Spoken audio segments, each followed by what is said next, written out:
ایک صاحب ملے، میں نے نا انہیں ایک عمل بتا کے آیا تھا، میں آپ کو ملاقاتیں بتا رہا ہوں، ایک عمل بتا کے آیا تھا، مجھے یاد نہیں کب بتایا میں نے، مختصر سرسری ملاقات ہوئی، لیکن اس کا نفع اور فائدہ بتانا چاہوں گا۔ وہ یہ ہوا کہ میں نے ان سے کہا تھا کہ 129 دن سورۃ کوثر پڑھنی ہے صبح شام، زمان اور مکان کی قید کے ساتھ، ایک ہی جگہ ہو اور ایک ہی وقت ہو، اور اگر مجبوراً کوئی مجبوری ہو جائے تو جگہ اور وقت بدل سکتے ہیں، لیکن عمل نہ چھوڑیں۔ 129 بار سورۃ کوثر، 15 منٹ لگتے ہیں، آپ خود کہتے ہیں، ڈوب کے، توجہ کے ساتھ، دھیان کے ساتھ، ڈوب کے، لفظ میں ڈوب کے کہہ رہا ہوں، توجہ کے ساتھ، دھیان کے ساتھ، 129 بار سورۃ کوثر، 129 دن، بس آپ پڑھیں۔ جب 129 دن مکمل ہو جائے نا تو اس دن کوئی میٹھی چیز تقسیم کریں حسب توفیق، اور پھر اگلے 129 دن شروع کریں، اگلا 129 دن، یہ پہلا نصاب ہے، اب اگلا نصاب شروع کریں۔ میں نے ان سے عرض کیا کہ 7 یا 11 نصاب کر لیں، تیری زندگی کے شکوے ختم ہو جائیں گے۔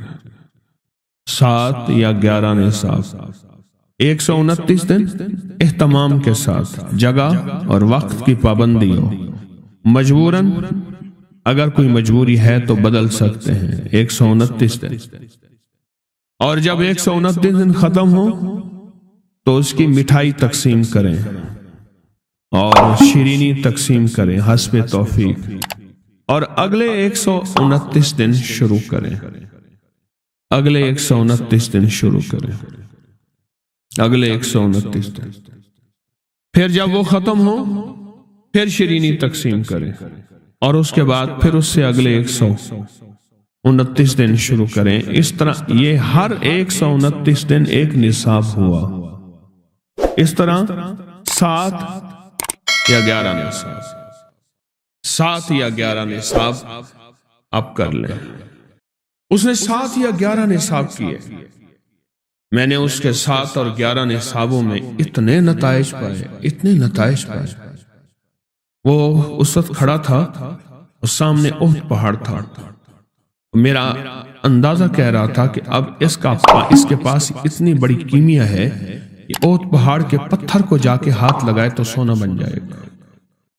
جب مجھ سے باتیں کر رہا تھا تو سامنے احد پہاڑ تھا، ٹی بی کا علاج 6 مہینے 9 مہینے، فلاں کا کورس 6 مہینے 9 مہینے، اور کتنی ادویات ایسی ہیں کہ جن کے علاج اور کورس میں کہتے ہیں کہ ایک دن بھی دوائی چوک گئی تو پھر شروع کرنی پڑے گی، ہے اس میں تو ڈاکٹر کو کہتے ہیں یہ بڑی توجہ ہے، اور اگر تسبیح خانے والا کہہ دے انہیں کہ یہ پابندیاں نہیں ہوتی ہم سے، یا پابندی تو کوئی رعایتی بندہ کہے گا، ورنہ کہے گا بڑی سختی ہے، حالانکہ نہ پابندی ہے نہ سختی ہے۔ فرمایا کہ جو بندہ 2 تسبیح روزانہ سورۃ قل ھو اللہ کی پڑھے گا، سب سے پہلا فائدہ ہے اللہ پاک 300 دروازے غضب کے اس سے بند کر دیں گے، قہر کے، دشمنی کے، انتقام کے، شر کے، دشمن کے، اللہ 300 دروازے اس سے بند کریں گے اس دن جس دن 200 دفعہ سورۃ اخلاص پڑھے گا، قل ھو اللہ پڑھے گا۔ آپ چلتے پھرتے پڑھ لیں، حتیٰ کہ وضو نہیں ہے زبان پاک کے پڑھ سکتے ہیں۔ اس کے 9 فائدے بتا رہا ہوں، غور سے سنیے گا۔ 2 تسبیح سورۃ قل ھو اللہ کی۔ دوسرا فائدہ فرمایا کہ جو بندہ 2 تسبیح روزانہ قل ھو اللہ کی پڑھتا ہے، اللہ 300 رحمت کے دروازے اس پہ کھول دیتے ہیں۔ تیسرا فائدہ غور سے سننا، 300 رزق کے دروازے کھول کے اللہ اس سے غیب سے رزق عطا فرمائے، 300 رزق کے دروازے کھول۔ چوتھا فائدہ ذرا غور سے سننا، اللہ بغیر محنت کے علم عطا فرمائے گا، اور اپنے علم میں سے بغیر محنت کے، لدنی علم، وحبی علم، وحبی غیبی علم، لدنی وحبی علم، کس کے؟ بغیر محنت کے، اللہ علم عطا فرمائے گا اپنے علم میں سے، اور اللہ حلم عطا فرمائے گا اپنی حلم میں سے، اللہ سمجھ عطا فرمائے گا اپنی سمجھ میں سے۔ اور پانچواں فائدہ 66 قرآن پاک ختم کرنے کا ثواب ملے گا۔ 66 جو 2 تسبیحاں سورۃ قل ہو اللہ پڑھے گا، 66 قرآن پاک ختم کرنے کا ثواب ملے گا اسے۔ اور اس کا چھٹا فائدہ ہے 50 سال کے گناہ معاف ہو جائیں گے۔ اور اس کا 7واں فائدہ، اللہ جنت میں 20 محل عطا فرمائیں گے، 20 بنگلے، 20 محل، اور ہر محل میں یاقوت، مرجان، زمرد، عقیق، اور ہر بنگلے کے محل کے 70,000 دروازے ہوں گے، اور اس میں 70,000 نعمتیں ہوں گے، اور اس میں 70,000 دسترخوان ہوں گے، اور یہ اس شخص کے لیے ہوگا جو صرف 2 تسبیح سورۃ قل ہو اللہ پڑھے۔ اور 8واں فائدہ جو 2 تسبیح سورۃ قل ہو اللہ پڑھے گا، سورۃ اخلاص پڑھے گا، 8واں فائدہ ہے 2000 رکعت نفل پڑھنے کا ثواب ملے گا۔ اور آخری 9واں فائدہ، آخری فائدے میں تو میں نے مزہ آ گیا، آخری فائدہ کمال فائدہ۔ لحد میں جو مشکل کشا آ گیا، لحد میں جو مشکل، مجھے مرنے کا بھی مزہ آ گیا۔ سرانے جو بیٹھے تھے میری سرکار، نکیرین کو بھی حیا آ گئے۔ سرہانے جو بیٹھے تھے میری سرکار، نکیرین کو بھی حیا آ گیا۔ محمد محمد محمد محمد صلی اللہ علیہ وسلم، محمد محمد محمد محمد میں کہتا رہا، نور کے موتیوں کی لڑی بن گئی، آیتوں سے ملاتا رہا آیتیں، پھر جو دیکھا تو نعت نبی بن گئی۔ حسن جنت کو جب بھی سمیٹا گیا، مصطفیٰ کے نگر کی گلی بن گئی۔ حسن جنت کو جب بھی سمیٹا گیا، مصطفیٰ کے نگر کی گلی بن گئی۔ اب سنیں یہ سورۃ اخلاص کہاں کام دے گی؟ یہ قبر میں، یہ زندگی میں، فرمایا کب ایک حسین آدمی ہوگا، قبر میں ساتھی بن جائے گا، اس کو نکیرین کے سوالوں کے جواب دے گا، اور یہ بندہ ٹھاٹ سے ہوگا۔ جب سانس کچھ بحال ہوگا، سانس میں سانس آئے گا، پوچھے گا تو کون ہے؟ کہ یاد نہیں ہے، میں وہ قرآن ہوں جو تو پڑھتا تھا، تو مجھے نہیں بھولا، میں تجھے نہیں بھولا۔ اب سنیں 9واں اور آخری فائدہ جو اس کا بتا رہا ہوں، بہت فائدے ہیں، میں نے اس کے 9 فائدے بتائے ہیں۔ میں جب مرے گا اس کے جنازے میں 1,10,000 فرشتے شامل ہوں گے۔ جو یہ پڑھے گا اللہ اس کو اتنا عطا فرمائیں گے، اب ذرا چھوٹے سا ایک لفظ کہہ رہا ہوں، جو یہ پڑھے گا اللہ اس کو اتنا عطا فرمائیں گے، اتنا عطا فرمائیں گے، اتنا عطا فرمائیں گے کہ اس کے ذریعے سے لوگوں کو روزی دیں گے۔ شیخ ابو الیاس سمرقندی رحمۃ اللہ علیہ بہت بڑے اللہ کے ولی تھے۔ جو یہ پڑھے گا وہ ذریعہ بن جائے گا لوگوں کو روزی دلانے کا، وہ ذریعہ بن جائے گا لوگوں کو دولت اور رزق دلانے کا، وہ ذریعہ بن جائے گا لوگوں کو برکات اور ثمرات دلانے کا، وہ ذریعہ بن جائے اللہ اس کے ذریعے سے لوگوں کو رزق عطا فرمائیں۔ اب آپ ان الفاظ کو غور سے سنیں۔ الفاظ سے پہلے میں الفاظ کی حقیقت بتاتا ہوں، الفاظ سے پہلے الفاظ کی حقیقت بتاتا ہوں۔ آپ ذرا الفاظ سے پہلے الفاظ کی حقیقت کو غور سے سنیں، حقیقت کو غور سے سنیں۔ یہ بس والوں کے ساتھ آپ نے سفر کیا ہوگا، یہ اکثر ہوٹلوں پہ کھڑے ہوتے ہیں۔ جب ہوٹلوں پہ کھڑے ہوتے ہیں، ڈرائیور اور بس کے عملے کا کھانا مفت ہوتا ہے۔ کچھ بندے لائے ہیں جو اپنا فکر کرتا ہے، اگر وہ بس والا کہیں کھڑا کرتا، بس بند کر دیتا اور خود کھانا کھاتا، کیا مفت دیتے؟ جو دوسروں کو ساتھ لاتا ہے اور جو دوسروں کا فکر کرتا ہے، اللہ اس کو بہت زیادہ نوازتے ہیں، بہت زیادہ۔ حضرت داؤد علیہ السلام نے عرض کیا کہ یا اللہ کا نبی پیارا ہوں، بہت ہی زیادہ پیارا بننا چاہتا ہوں، میرے ساتھ شفقت فرمائے۔ تو آپ نے فرمایا داؤد میرے بندوں کو میرا محبوب بناؤ، میرے بندوں کو میرے قریب کرو، تم میرے اور پیارے ہو جاؤ۔ حضرت موسیٰ علیہ السلام نے اللہ سے عرض کیا کہ یا اللہ تیرا پیارا بننے کے لیے، محبوب بننے کے لیے کون سا عمل ہے؟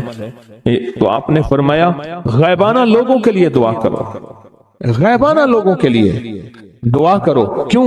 منہ پہ دعا خوشامد پھر بھی بن سکتی ہے، دکھاوا پھر بھی بن سکتا ہے۔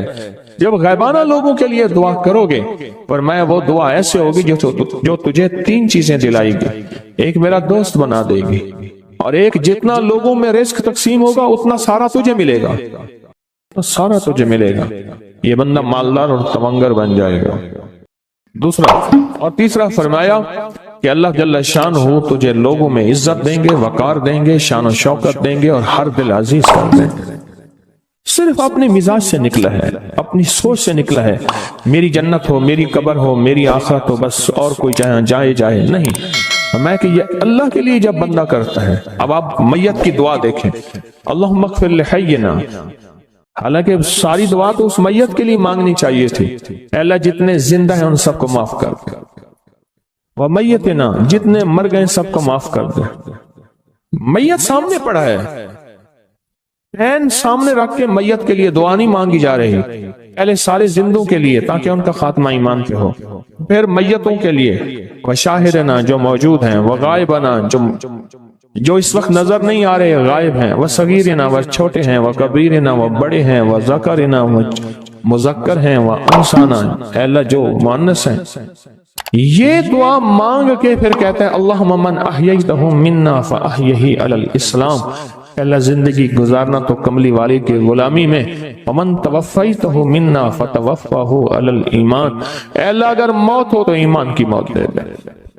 جو بندہ دوسروں کے لیے مانگتا ہے، جو بندہ دوسروں کے لیے چاہتا ہے، دوسروں کے لیے چاہتا ہے۔ ابھی کچھ عرصہ پہلے ایک صاحب ہیں جو کچھ تعویذ وغیرہ پیر کچھ تھوڑا سا عامل ہیں، تو مجھے ملے، مجھ سے کہنے لگے ہم نے سفر تو اکٹھا شروع کیا تھا، اور مجھ سے کہنے لگے اتنے آگے نکل گئے، وجہ؟ میں نے کہا فرق اتنا ہے، تو نے چھپایا میں نے بتایا، بس تو نے چھپایا میں نے بتایا۔ کہنے لگا نہیں کوئی اور وجہ ہے۔ اچھا میں پھر اسے باتیں اور چلتی رہیں چلتے میں نے اس سے میں نے کہا کہ سورۃ والضحیٰ کا عمل ہے تیرے پاس اور تو پڑھتا ہے کام ہو جاتا ہے۔ ہنس پڑا، ہاتھ پہ ہاتھ مارا، کہنے ہاں ہے۔ میں نے کہا وہ بتا دو۔ بتاؤں گا، میں نے کہا بتا دو، فائدہ ہو جائے گا مجھے بھی۔ اچھا وہ پہلی بات وہ بھول گیا، میں نے کہا تو چھپاتا ہے میں بتاتا ہوں۔ باتیں ہوتی رہیں لمبی باتوں کے بعد میں نے کہا سورۃ والضحیٰ کا عمل بتا، نہیں بتایا۔ میں نے کہا تجھ میں اور مجھ میں فرق یہی ہے، میں سورۃ یہی والضحیٰ کا عمل، میں نے کہا یہی ہے جس کے کاف میں 9 بار یا کری۔ میں کہا پتا تو مجھ سے کیوں پوچھتا ہے؟ میں نے کہا تجھے یہ بتانا چاہتا تھا تو چھپاتا ہے میں بتاتا، تو مدد اس کے مطابق آتی ہے۔ اللہ کو اپنی مخلوق اپنے بندے پسند ہیں، جو اپنے بندوں کو اللہ کی بندوں کا راحت کو سوچتا ہے، جو اللہ کے بندوں کی اندر کے درد اور مشکلات اور مسائل کو سوچتا ہے، اللہ پہلے اس کا بھلا کر دیتا ہے۔ ہو بھلا کر بھلا، ہو بھلا سو بھلے کا بھلا، بھلا کر بھلے کی جگہ بھلا ہوگا۔ اب یہ جو دعا ہے جو میں آپ کو بتانے لگا ہوں، اب اس کے لفظوں پہ غور کریں۔ اللہم اغفر لامت محمد صلی اللہ علیہ وسلم، اللہ اب حالانکہ آپ نے لیے پڑھ رہا ہے، اللہ ساری امت محمدیہ کو معاف کر۔ اللہم ارحم امت محمد، اللہ امت محمدیہ میں جتنے بھی ہیں سب پہ رحم فرما، رحمت فرما، مغفرت فرما۔ اللہم اصلح امت محمد، اللہ امت محمدیہ کی جتنے بھی مشکلات مسائل ہیں ان کی اصلاح کر دے، پریشانیاں دور کر دے۔ اللہم استر، اللہ ان کے پردے رکھ دے، امت محمدیہ کے پردے رکھ دے، امت محمدیہ کے پردے رکھ دے، اللہ کسی کے پردے نہ ہٹا، اللہ سب کی مغفرت فرما، اللہ پردے رکھ دے۔ اور اللہم اجبر، کیا فرمایا؟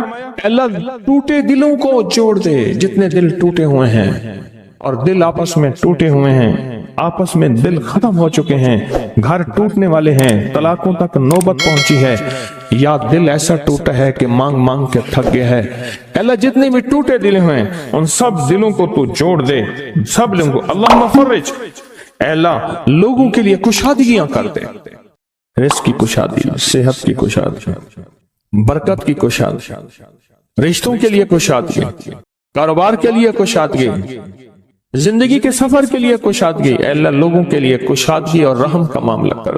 اب آپ سوچیں اس ساری دعا میں ایک دفعہ بھی اپنے لیے مانگا؟ ایک درویش کے پاس ایک بندہ گیا، حضرت ولایت کا کوئی شارٹ کٹ بتائیں، بالکل آسان راستہ۔ فرمایا جب کوئی غیر مسلم بغیر کلمے کے مر جائے کسی کونے میں منہ دے کے رو لینا، اللہ تجھے ولایت دے دے گا۔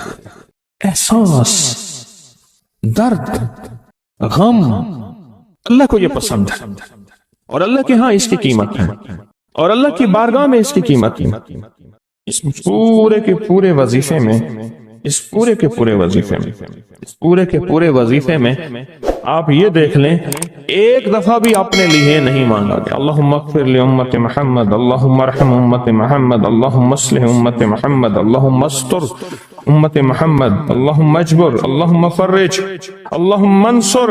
اللہ سب کی مدد فرما، اللہم اغفر لے، اللہ سب کو معاف کر دے۔ ایک چیز بھی اپنے لیے ہی نہیں مانگی۔ ایک ہے کہ مجھے دے دے، ایک ہے اس کو بھی دے دے، اس کو بھی دے دے، مجھے نہ دے، اس کو بھی دے دے، مجھے نہ دے۔ جو دوسروں کا فکر کرتا ہے، امت کے یہودی، عیسائی، ہندو، سکھ، نہ ماننے والے اور ماننے والے مسلمان، ان سب کا جو فکر کرتا ہے، اللہ اسے سب سے زیادہ بھی دیتا ہے، اللہ اسے جھکتا بھی دیتا ہے۔ یہ جو عمل ہے نا، یہ عمل عجب عمل ہے، عجب عمل ہے۔ یہ کاغذ جتنے پڑے ہیں دیکھیں کتنی تعداد میں ہیں جو مجھے دیے ہیں، یہ عمل ہے۔ امام جلیل یمنی یافعی فرماتے ہیں، ہم چند دوست مل کر کوہ لبنان پر گئے تاکہ وہاں کے رہنے والے، سنا ہے کوہ لبنان میں وہاں عابد رہتے ہیں، زاہد رہتے ہیں، ابدال رہتے ہیں، شاید ہماری بھی کسی سے ملاقات ہو جائے۔ کہنے لگے ہم 3 دن تک مسلسل چلتے رہے، ہمیں کوئی ہستی نہ ملی۔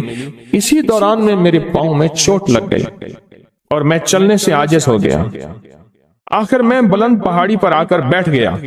میرے ساتھی یہ کہہ کر کہ تم یہاں پر آرام کرو، ہم اطراف میں گھوم کر آتے ہیں کہ شاید کوئی ابدال مل جائے، کوئی درویش مل جائے، کوئی بزرگ مل جائے، اس کی ہم زیارت کر لیں، دعا کرا لیں۔ وہ دونوں چلے گئے، میں اکیلا بیٹھا رہا، شام تک نہ آئے، حتیٰ کہ رات ہو گئی، وہ نہ آئے۔ اکیلا پہاڑی اور بیابان میں تڑپتا رہا، بھوک، پیاس، دکھ، تکلیف، پاؤں کی تکلیف، پردیسی، مسافر، بیابان، جنگل۔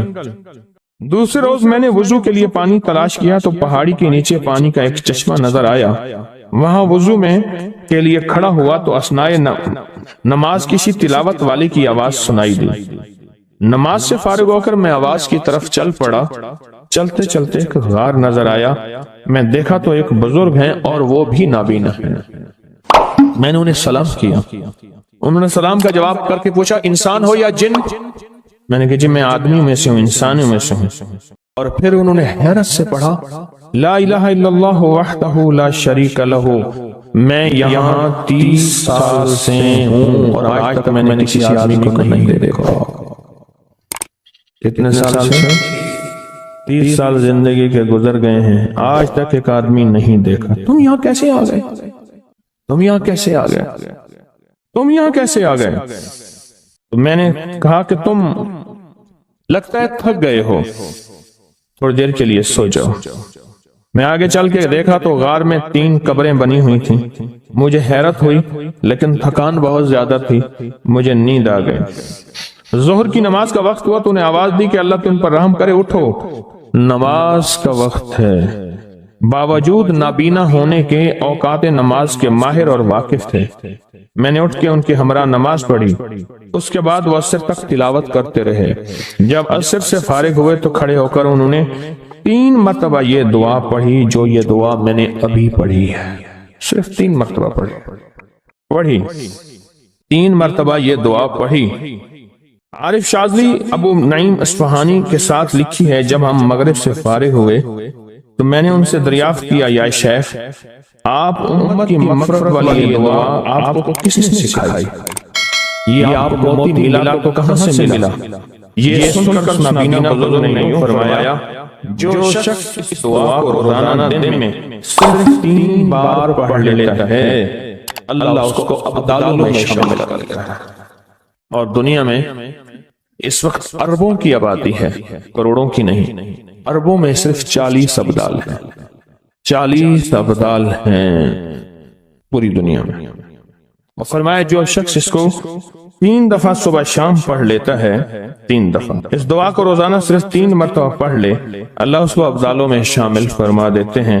پھر میں نے دریافت کیا، یا شیخ آپ کو یہ دعا کس نے سکھائی، اتنا بتلا دیں۔ اس نابینا شیخ نے فرمایا، او اللہ کے بندے، یہ ایک راز ہے، اس دعا کی حقیقت سننے کی تم میں طلب تو ہے لیکن تاب نہیں ہے، اس راز کو جاننے کا تحمل تمہارے دل میں کتنا ہو سکتا ہے؟ اتنا کہہ کر خاموش ہو گئے۔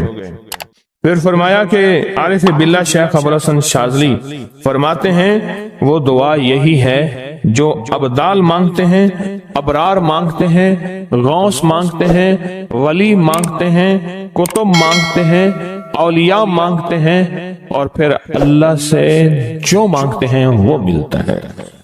میں کراچی میں جاتا ہوں کبھی کبھار، وہاں ایک صاحب ہیں، محبت سے بلاتے ہیں، بہت زیادہ بلانے والے ہیں، ان کے ہاں چلا جاتا ہوں۔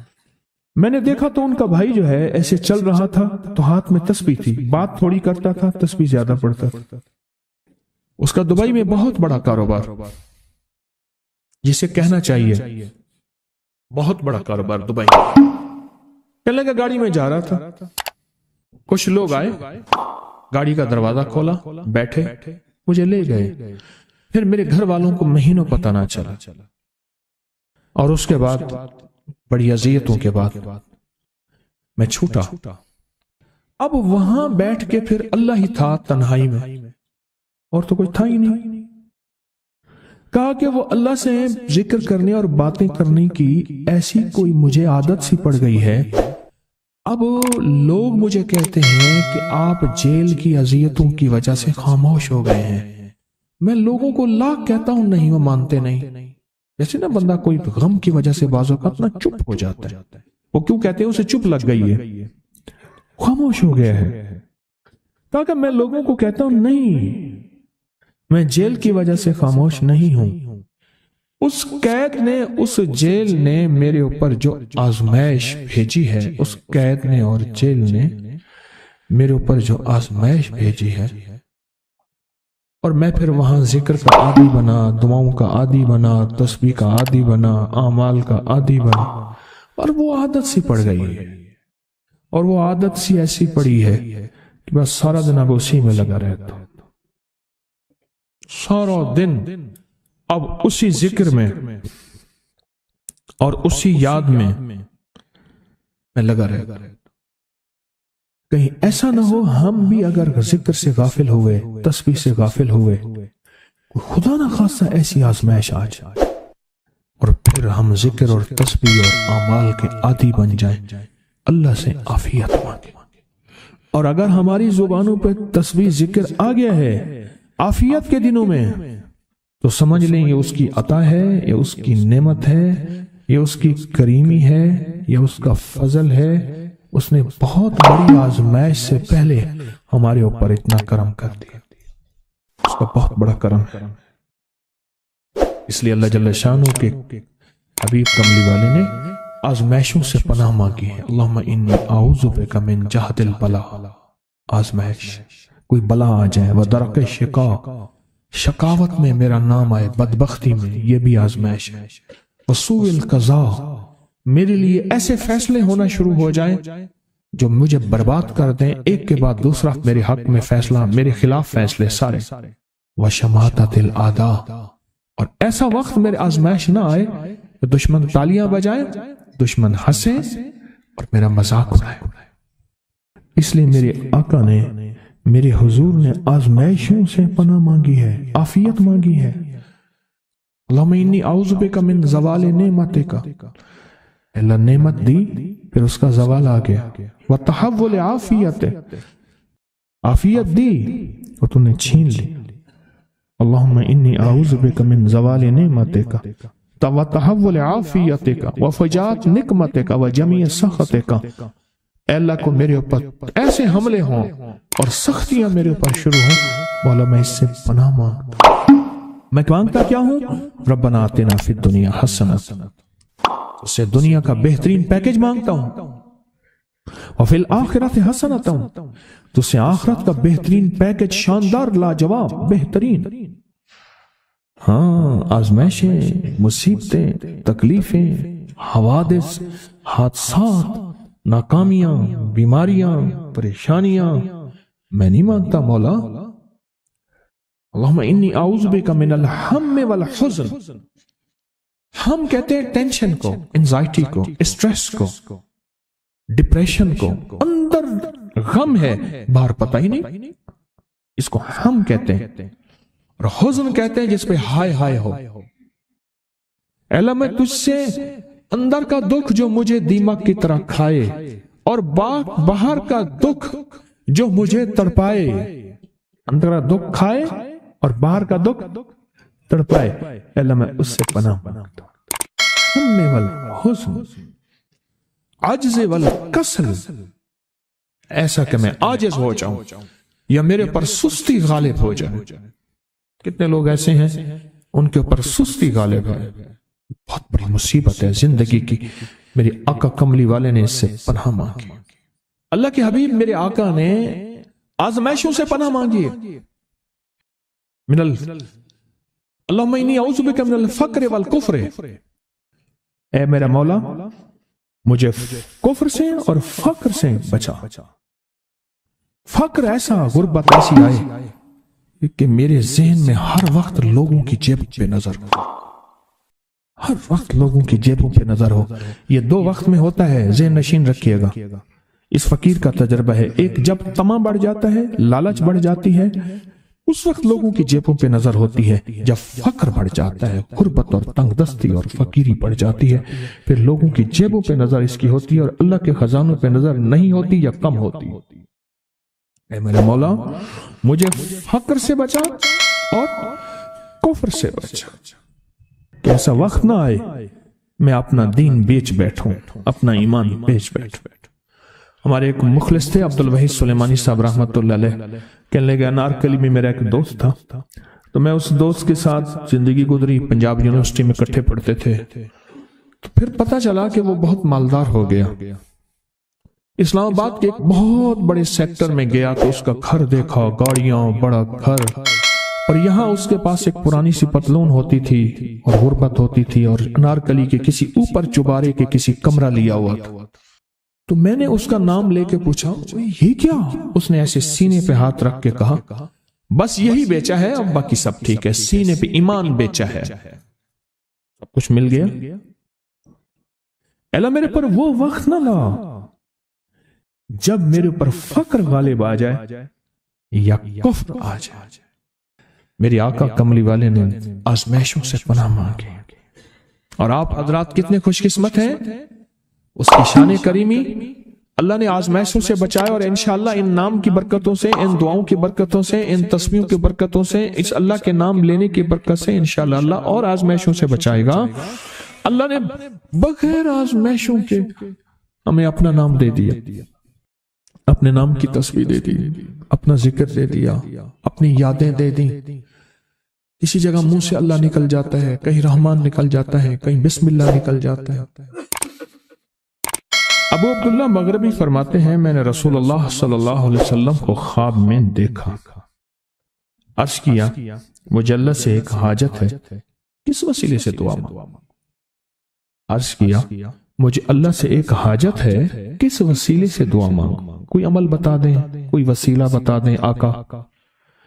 میں نے حضور سے خواب میں سوال کیا، آپ نے ارشاد فرمایا جس کو بھی اللہ سے کوئی حاجت ہو اسے چاہیے وہ سجدے کرے، یعنی 2 رکعت ادا کرے، اور سجدے کی ہر رکعت میں 40 مرتبہ آیت کریمہ پڑھے، جو میں عمل میں بتایا کرتا ہوں، لا الہ الا انت سبحانک انی کنت من الظالمین۔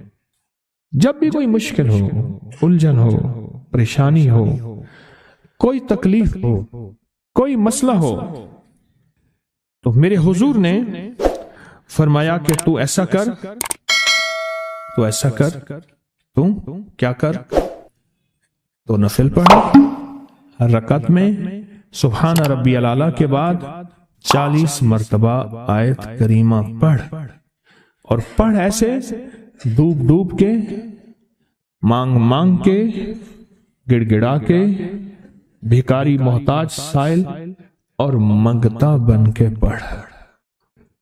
اور حدیث میں آیا کہ کوئی مصیبت زدہ اس کو نہیں پڑھتا جس کی مصیبت دور نہیں ہوتی۔ آیت کریمہ کو فرمایا کوئی مصیبت زدہ اگر پڑھ لے اس کی مصیبت دور ہوتی ہے۔ اور ایک اور حدیث میں ہے کہ کبھی ایسا نہیں ہوا کہ کسی مسلمان آدمی نے کسی چیز کے لیے اسے پڑھا ہو اور اس کی دعا قبول نہ ہوئی ہو، اور اس کو ترمذی اور نسائی نے روایت کیا ہے۔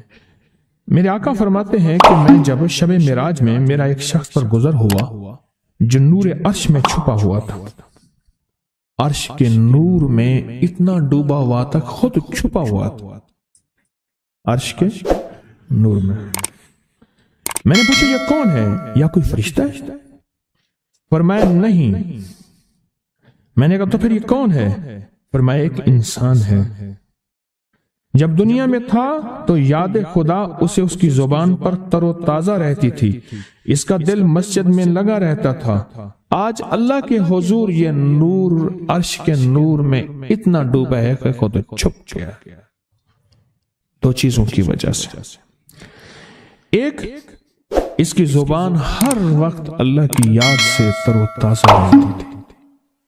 جو دم غافل سو دم کافر، میں نے مرشد سبق پڑھایا ہو۔ حضور کہتے ہیں میں مرشد کے پاس گیا، میں نے کہا حضرت کو نصیحت فرما دیں۔ فرمایا میری نصیحت یہی ہے جس دم غافل ہوگا سمجھ لے وہ دم تیرا کافر ہے۔ اور کافر کے معنی اصل ہیں انکار کے، وہ تیرا دم اللہ کے ساتھ جڑا ہوا نہیں ہے۔ فرمایا ذکر کرنے والوں کی مثال زندہ کی ہے اور ذکر نہ کرنے والوں کی مثال مردہ کی ہے۔ حضرت خالد بن ولید نے فرمایا ایک طرف ہزاروں تھے اور فرمایا مجھے چند دے دیں، تو پوچھا آپ کو چند کیوں دیں؟ کہا وہ سارے مردہ ہیں، وہ کلمہ پڑھنے والے نہیں تھے، وہ سارے مردہ ہیں، مجھے چند کلمہ پڑھنے والے دے دیں، یہ سارے زندہ ہیں اور یہ غالب آئیں گے۔ اور یہی ہوا، اور یہ کلمہ پڑھنے والے غالب آ گئے۔